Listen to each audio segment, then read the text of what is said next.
च्या भागामध्ये आपण पाहणार आहोत लग्न वगैरे इथे सगळंच पार पडलेलं असतं. त्यानंतर आता स्वतःहूनच गुरुजी त्यांची दक्षिणा वगैरे घेऊन आता जायला निघतात. गुरुजी आता जात असतानाच इकडे मात्र भावना आणि सिद्धू हे खूप जास्त खुश असतात, कारण त्यांचं आता लग्न झालेलं असतं. आता भावनाची पाठवणी असते. त्याच वेळेला आता इथे जानू सगळ्यांसमोर एक मोठा बॉम्ब फोडते. लक्ष्मी आणि श्रीनिवास आता म्हणत असतात की तुम्ही दोघंही जण सुखानं संसार करा, भांडू नका.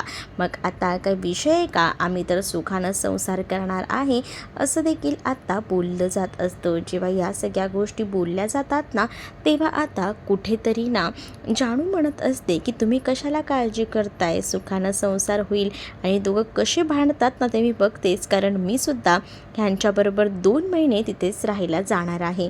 असं जेव्हा आता ती बोलते ना, तेव्हा मात्र सगळ्यांच्या चेहऱ्यावरचे रंग उडतात. सगळीजणं एकमेकांकडे पाहू लागतात.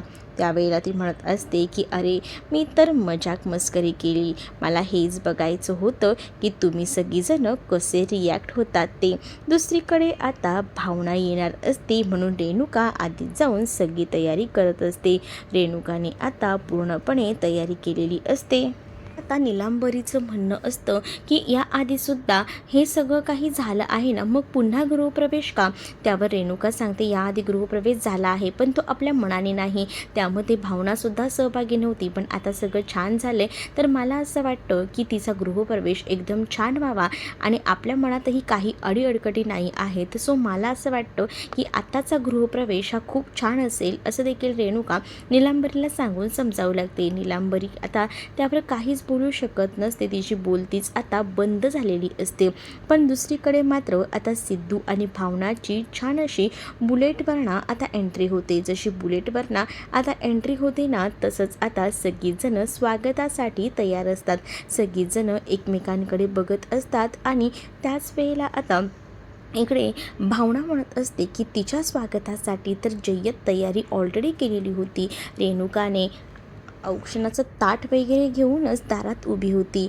आता ती औक्षण वगैरे करते आणि त्या दोघांचाही गृहप्रवेश अगदीच दणक्यात करते. कारण याआधीसुद्धा जरी गृहप्रवेश झालेला असला तरी तो गृहप्रवेश ना इतका काही छान झालेला नव्हता, कारण त्यावेळेला भावना या लग्नासाठी मनापासून तयार नव्हती ना, आणि घरातले इतरही तेव्हासुद्धा अडकाठी आणायचं काम आहे ना इथे असणाऱ्या ह्या रेणुकानेच तर केलं होतं. कारण त्यावेळेला तिने मध्येच आनंदीला पेटीस धरलं होतं आणि तिला जर घरात घेणार असाल तर गृहप्रवेश होणार नाही अशी काहीशी अट ठेवली होती. म्हणून तिलाही वाटत असते की त्यावेळेला छान स्वागत झालं नाही, निदान यावेळेला तरी आपण आपल्या होणाऱ्या सुनेचं छान असं स्वागत करूया. आणि म्हणूनच ती आता अगदीच दणक्यात तिचं स्वागत करते आणि तिला घरात घेते. अगदीच तिचा छान असा गृहप्रवेश होतो.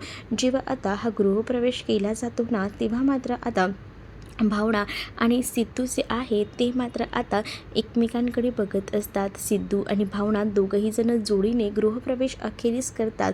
रेणुकाच्या चेहऱ्यावर हसू असतं. आता भावनाला उखाणा घ्यायला रेणुका फोर्स करत असते. त्यामुळे आता सिद्धूही म्हणतो की भावना काही उखाणा घेण्यामध्ये मागे नाही आहे, माझी भावनाला 1 नंबर उखाणा घेईल यावर माझा पूर्णपणे विश्वास आहे, असं देखील आता सिद्धू म्हणू लागतो. सिद्धू जेव्हा असं बोलतो ना, तेव्हा आता भावना उखाणा घ्यायला सुरुवात करते. दळवींची लेक गाडे पाटलांची सून, सिद्धिराजच्या प्रेमाने केले मी भारावून, सुख दिलं प्रेम दिलं माया लावली भरभरून, अशा प्रेमळ सासरी सासरे होतात बाबा सासू होते आई, या भरल्या घरात देवाकडे आणि काय मागू बाई, आजींचे प्रेम म्हणजे दुधावरची साय आणि दादा बहिणी पाठीशी असताना आणखीन हवं काय, घराला लागू दे सुख शांती नको दुःखाची झळ, या घरासाठी उभे राहताना माझ्या अंगी देव येऊ 10 हत्तींचे बळ, असा काहीसा उखाणा आता भावनाने घेतलेला असतो. आणि त्या सगळ्या उखाण्यामध्ये ना तिने आता आपल्या कुटुंबाला सामावून घेतलेलं असतं. प्रत्येकाचं नाव या उखाण्यामध्ये घेतलेलं असतं. आजीबद्दल सुद्धा त्या उखाण्यात म्हटल्यामुळे आजी थोडी भारावून जाते आणि आजी ना एकटक आता बघतच राहते. आजी जेव्हा हे सगळं काही बघते ना, तेव्हा मात्र आता भावनाने अक्षरशः नाव घेतलेलं असतं आणि नाव घेऊन झाल्यानंतर आता सगळ्यांचे आशीर्वाद घेण्याची वेळ येते. आणि त्याच वेळेला भावना आजीकडे आजीचासुद्धा आशीर्वाद घ्यायला जाते. त्याच वेळेला आजीने आता तिच्या डोक्यावर हात ठेवलेला असतो आशीर्वादाचा. त्यामुळे आता भावनाला खूप बरं वाटतं, तिलाही एकदम छान वाटत असतं. तर दुसरीकडे मात्र आता लग्न झालेलं असतं म्हणून सगळी आवराआवर चालू असते. आणि त्याच वेळेला आता इकडे मात्र जी मी असते ती म्हणत असते की बापरे, किती टेन्शन होतं या लग्नाचं. चला फायनली हे लग्न वगैरे सगळं काही झालं, एका अर्थी सगळं काही बरंच झालं, सगळ्या काही गोष्टी व्यवस्थित घडल्या त्या, असं देखील आता सांगितलं जातं. पण तुला सांगू का, आधीसुद्धा भावनाचं लग्न झालेलं होतं, पण आताही जरी भावनाचं लग्न झालेलं असलं ना तरीसुद्धा ना मला सारख्या त्याच गोष्टी आठवत होत्या की आपल्या मुली जेव्हा लग्न करून जातात तेव्हा कसा त्रास होतो ना, अगदीच तसा त्रास आहे ना मला आताही झाला. आणि त्यामुळेच ना मला असं रडू आलं, असंही आता इथे श्रीनिवास बोलत असतात. इथे लक्ष्मी आणि श्रीनिवास बोलत असतानाच लक्ष्मी सांगत असते की एकंदरीत ना मला खूप बरं वाटलं की चला फायनली सगळं काही नीट झालं. ते आता लक्ष्मी आणि श्रीनिवास बोलत असतात तेवढ्यातच आजीचा खोकण्याचा आवाज जो आहे तो आता येऊ लागतो. आजीचा जसा खोकण्याचा आवाज येतो ना तसं लक्ष्मी आणि श्रीनिवास म्हणतात हा तर आईंचा आवाज येतोय ना. मग दोघंही जण पटकन तिकडे जातात आणि दोघंही जण जेव्हा जातात ना तेव्हा आजींना काही बोलता येत नसतं, आजी खोकत असतात. मग आता वीणाही तिथे येते आणि वीणाला आता संतोषला बोलवायला सांगितलं जातं, पण संतोष काही घरात नसतो असं वीणा सांगते. मग आता काय करायचं, आता एवढी साधी गोष्ट आहे, ह्यांना काय डॉक्टरांना कॉल करता येत नाही आहे का. मग ही लोकं करतात त्या जयंतला कॉल. दुसरीकडे हा संतोष ना एका गुरुजींना भेटायला गेलेला असतो. गुरुजींना जेव्हा तो भेटायला जातो तेव्हा म्हणत असतो की माझं ना घराचं काम झालेलं आहे, खरं तर ना मला घराची पूजा करायची आहे, त्यासाठी मला चांगला मुहूर्त द्या. मग आता ते सांगतात की ह्या गुढीपाडव्याला इतका छान मुहूर्त आहे. मुहूर्त जो आहे तो 3.5 मुहूर्तांपैकी एक मुहूर्त आहे आणि तो मुहूर्त जो आहे तो एकदम भारी आहे. त्या मुहूर्तांवर तुम्ही कोणतीही पूजा करू शकता, पण तुम्हालाच माझ्या घराची पूजा करायला यावं लागेल असं गुरुजींना तो म्हणतो. आणि त्याचं नक्की होतं की चला फायनली आपण ही पूजा करायची. मग आणि गुढीपाडव्याचा हा शुभ मुहूर्त असायला हवा असंही त्याला वाटतं. आणि ह्या शुभ मुहूर्तावर जे काही करू ते सगळं चांगलं होतं असंही गुरुजींनी सांगितलेलं असतं. म्हणून तो आता ते शुभ मुहूर्त फिक्स करतो. जेव्हा आता हे शुभ मुहूर्त तो फिक्स करतो ना तेव्हा गुरुजींनाही तो विनंती करत सांगत असतो की तुम्ही नक्की या हां. आणि जेव्हा आता हे सगळं सांगितलं जातं तेव्हा गुरुजी म्हणतात की मी हो नक्कीच येईन पूजेला. आणि त्यानंतर गुरुजी तिकडनं निघून जातात. मग आता संतोष म्हणत असतो की चला आपल्याला जर करायची ही पूजा तर आपल्याला आता काही झालं तरी ही पूजा उरकून घेऊया. मग गुढीपाडव्याच्या शुभमुहूर्तावर आपण आहे ना हे घर सोडून जाऊया असाही विचार ना आता तो करत असतो. यासारखा सुंदर मुहूर्त नाही हेही त्याच्या लक्षात आलेलं असतं. आणि त्याच वेळेला जेव्हा ह्या सगळ्या गोष्टी लक्षात येतात ना तेव्हा तो खूपच जास्त खुश असतो. तो म्हणत असतो की चला घरी जाऊन वीणालासुद्धा ही आनंदाची बातमी द्यायला हवी. इकडे आता डॉक्टरांना बोलवायचं असतं म्हणूनच श्रीनिवास आता डायरेक्टच या जयंतला कॉल करायचं ठरवतात. कारण ह्यांना स्वतःला काहीच करता येत नसतं, त्या जयंतच्याच बेसवर असतात ते. कारण ह्यांनी फोन काढलेला आहे तर आता ह्यांना साधी गोष्ट आहे ना, ह्यांना तर फोन करता येऊ शकतो ना, ह्यांना काय गरज आहे त्या जयंतला कॉल करायची. जयंतला आता कॉल करतात आणि जयंतला सांगत असतात की इमर्जन्सीमध्ये डॉक्टर हवा आहे. जयंतही ते फोन बघतो, त्याला कळतं की फोन आला आहे एवढ्या रात्री बाबांचा. मग तो विचार करतो कशाला फोन केला असेल बाबांनी. आणि मग तो फोन बघतो तर बाबा सांगतात की अरे आजीला प्रॉब्लेम झाला आहे, जरा येतोस का तू, जरा आलास तर तू बरं होईल असंही आता सांगितलं जातं. मग त्यावर आता तो म्हणतो की ठीक आहे मी डॉक्टरांना घेऊन येतो, माझ्या ओळखीचे डॉक्टर आहेत मी त्यांना घेऊन येतो असंही सांगितलं जातं. मग आता म्हटलं जातं की ठीक आहे लवकरात लवकर ये, कारण आजीची अवस्था खूप जास्त क्रिटिकल झालेली आहे असंही आता म्हटलं जातं. मग तो म्हणतो की हो येतोय मी डॉक्टरांना घेऊन. श्रीनिवासांना आता कुठे बरं वाटत असतं की चला फायनली जयंत का होईना आपल्या कामी आलेला आहे असंच त्यांना वाटत असतं. म्हणूनच आता ते जयंतला म्हणतात की लवकर ये हां असं म्हणून ते आता फोन ठेवतात. जेव्हा आता ते फोन ठेवतात ना तेव्हा मात्र आता दुसरीकडे पाहायला मिळतं. जयंत म्हणतो की बरं झालं बाबांनी मलाच फोन करून बोलवलं, कारण त्याला ना आता आजीला बरं करायचं नसतं. मुळात त्याचा तोच हेतू असतो की आजी काही झाली तरी बरी व्हायला नको आणि त्यामुळेच त्याची खूपच जास्त धावपळ गडबड सुरू असते. आता तो डॉक्टरांना कॉल करतो, त्याचे जे डॉक्टर असतात त्यांनी आता कॉल केलेला असतो, कारण त्याला तेच डॉक्टर हवे असतात. कारण आता त्या डॉक्टरांनाच तो आता तिथे घेऊन जाणार असतो. डॉक्टर त्याने मुद्दामून अपॉइंट केलेले असतात, कारण त्याने जे औषध दिलेलं आहे त्या डॉक्टरांनी कोणताही त्याचा उल्लेख करायला नको किंवा त्यांना पुढे आजीला बरंही वाटायला नको, हेच औषध डॉक्टर देतील हे त्याला माहिती होतं. दुसरीकडे आता पाहायला मिळत असतं भावना रूममध्ये आलेली असते आणि रूममध्ये गेल्यानंतर आता ती तिचे दागिने वगैरे काढत असते. त्याच वेळेला सिद्धू तिच्या बरोबरीला असतो. असतो.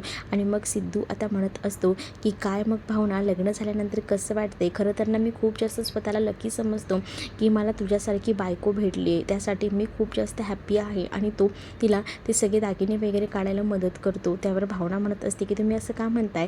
त्यावर सिद्धू आता म्हणत असतो की बोलणारच ना, म्हणजे बघ ना, प्रत्येक वेळेला तू सगळ्यांना कसं सावरून घेतेस ना, तुझ्याकडे ती विशेष कला आहे प्रत्येकाला सावरून घ्यायची. मग आता भावनाही म्हणते त्यात काही एवढं, पण आपलं हे जे लग्न झालं आहे ना ते खऱ्या अर्थानं तिलाही आवडलेलं असतं. जानूसाठी का होईना हे लग्न केलेलं असतं, पण हे लग्न त्यांना पुन्हा नव्याने अनुभवायला मिळालेलं असतं. पहिल्या लग्नामध्ये हे त्यांच्या सगळ्या मनाविरुद्ध गोष्टी झालेल्या असतात. खास करून ना भावनाच्या मनाविरुद्ध ह्या सगळ्या गोष्टी झालेल्या असतात. आणि त्यामुळेच ना तिला आता हे लग्न खूप जास्त आवडलेलं असतं. आणि ती दागिने वगैरे काढत असते त्यावेळेला तिला या सगळ्यासाठी मदत करत असतो. आणि सिद्धू तिला आता दागिने वगैरे काढून देत असतो. म्हणून भावनासुद्धा आता खूपच जास्त खुश असते. मग आता भावनाही म्हणत असते की तुम्हाला असं वाटतंय आपलं लग्न झालं तर? सिद्धू म्हणतो विषय का, एकदम भारी वाटते. आणि तूच माझ्या आयुष्यात पुन्हा आली आहेस ना, याच्या जास्त आनंद कसला असू शकतो? खूपच जास्त आनंद मला झालेला आहे की तू माझ्या आयुष्यात आलेली आहेस. इकडे आता भावना आणि सिद्धू दोघांना एकमेकांकडे आता बघत असतात. आरशामध्ये भावना स्वतःचं रूप निहाळत असते, तर सिद्धू देखील तिच्यासोबत असतो. आणि त्यामुळे आता ते दोघंही जण पुढचं प्लॅनिंग देखील करत असतात. कारण आता त्यांचं लग्न जे आहे ते आता जानूमुळे का होईना पुन्हा झालेलं असतं. आणि ते क्षण ते अनुभवत असतात. दुसरीकडे आता पाहायला मिळत असतं डॉक्टर आता आजीला तपासायला आलेले असतात. आणि ते सांगत असतात की तुम्हाला थोडं आजीकडे लक्ष द्यायला हवं. आणि त्याचसोबत ते आता आजीसाठी औषधं वगैरे सुद्धा लिहून देतात. आता आजीसाठी जेव्हा औषधं वगैरे डॉक्टर लिहून देतात ना, तेव्हा मात्र आता डॉक्टर सरळ सांगतात की तुम्हाला ना जास्तीत जास्त काळजी घ्यायची आहे. आणि तुम्हाला मी जी औषधं लिहून दिली आहे ती घ्यायची. तर जयंत त्यांना खाणाखुणा करून सांगत असतो. जयंत जेव्हा खाणाखुणा करून ह्या सगळ्या गोष्टी बोलतो ना, तेव्हा मात्र आता इकडे डॉक्टरही तसेच औषधं लिहून देतात. कारण आजीचा आवाज पुन्हा येऊ नये असंच आता जयंतला वाटत असतं. दुसरीकडे विश्वा विचार करतो की हा जो जयंत आहे तो जरा जास्तच जानूच्या पुढे पुढे करायला लागला आहे. तसं व्हायला नको, काही झालं तरीसुद्धा असा विचार ना डोक्यामध्ये विश्वाच्या येत असतो. म्हणूनच विश्वा जरा विचार करतो आणि तो म्हणत असतो की मी जे ठरवले ते चुकीचं आहे. कारण जानूच्या मनामध्ये जर तिच्याबद्दलची जागा निर्माण झाली तर हे सगळं चुकीचं होऊ शकतं, असंही आता तो म्हणत असतो. दुसरीकडे नीलांबरीला राग आलेला असतो. कारण आता भावनाचा सगळा गोड सगळं उधो झालेला असतो. आणि या सगळ्या गोष्टीचा खूप जास्त राग ना आता तिला येत असतो. आणि ती म्हणत असते की या भावनाचा काही ना काही काटा तर काढावाच लागणार आहे. खूप झालं, आता खूप सहन केलं, तिचा जरा जास्त उधो होतोय असंही नीलांबरीला वाटत असतं. आणि त्यामुळे नीलांबरी संतापत असते. इथे डॉक्टर म्हणतात की काही काळजी करण्यासारखं नाही आहे, मी जी औषधं दिली ती फक्त वेळेवर द्या, असं देखील आता डॉक्टरांनी सांगितलेलं असतं. जयंतच्या सांगण्यावरच डॉक्टर हे सगळं काही बोलत असतात. तर दुसरीकडे मात्र आता डॉक्टर जे आहेत ते मात्र आता जात असतात. जयंत म्हणतो मी त्यांना बाहेरपर्यंत सोडून येतो, असं बोलून आता जयंतसुद्धा डॉक्टरांसोबत बाहेर जातो. कारण आता डॉक्टरांसोबत त्याला बोलायचं असतं. आणि जेव्हा डॉक्टरांसोबत तो बोलत असतो ना, तेव्हाच नेमके श्रीनिवास मागून येतात. डॉक्टरांना तो विचारतो मी सांगितलेलं सगळंच केलं आहे ना? मग डॉक्टरही म्हणतात की हो, तुम्ही जे सांगितलं होतं ना तेच मी केलेलं आहे, तुम्ही काळजी करू नका. आणि त्याच वेळेला आता श्रीनिवास तिथे येतात. आणि श्रीनिवास तिथे आल्यानंतर जयंतला म्हणत असतात की जयंत तू कुठे निघाला आहेस, कुठेही जाऊ नकोस, थांब, आता तशीही रात्र झाली, आता उशीर झाला आहे, नको जाऊस ना.